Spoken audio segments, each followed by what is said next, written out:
Tomato chun ceann na chóna I rinne háine nach chún.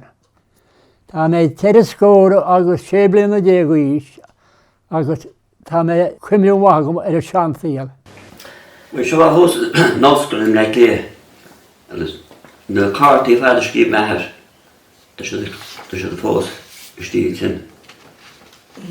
And the horse skip need a Baile Chláir. Should the father on the deal like there is future. The show typewriter. Big M de Valera. She's not Milan alles nuchtera. So tá Cailteoirí agam tá sí in Austin. Oh, Austin, Texas. The Mówáthars field. Now fógin marúil dearach siad go Caisleá I dtí an áitear ató Gaeil. Tá mar rud é gur stop tú agus gur hág tú an chóta déit agus é a casa les mu agus é a chur orthain an bailach mí ceart. A méidir an dreim óga tá ag tuslum ag dul go dtí an Gaeilgeoir agus na scoileann I lán Gaeltacht. Sin é an seans is mó atá ag an Gaeilge tíorainn. Agus bhfuil Baile Chláir agus fósmen is a gachtar trí agus thug Baile an seo Crestwood.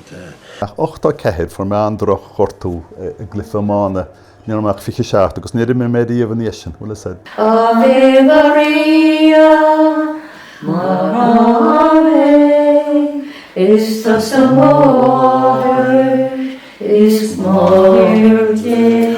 Bunda Howardon. Maid an ddónaí an chéad lá gháirta nar mór an áit a bheith Páirt na Lí.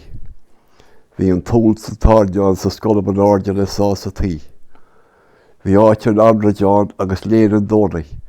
Is go deodeo níor bhfuil dó bheith mu sa lí. Achar mé an heile chunta níar nach tí cín. Tá na gáil Cainteoirí agus muinecháin. An sin bhí chur methar corce agus órne. Níor chuir sé cruinneacht. Bhí bíta seagan. De dónaí an úr sin ní dhéanach siad éon obair. Ceanna ma éithir rochar gom. Nuair bhí mé trí bliain de déag díos. Ranna séideann bheithirt an sinna lasal san scóil. Tá níos mó measar an Gaeilgeoir is ná mar a bhíocht nó bhí mis fása Churóla mé, nó í muid ceanú blianta. Is go dú fat sa máile dintó.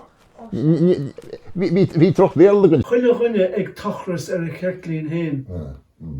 Más má lón is má seachtain. Tá Gaeltacht chuit de chóta is Gaeilge chuit de léine.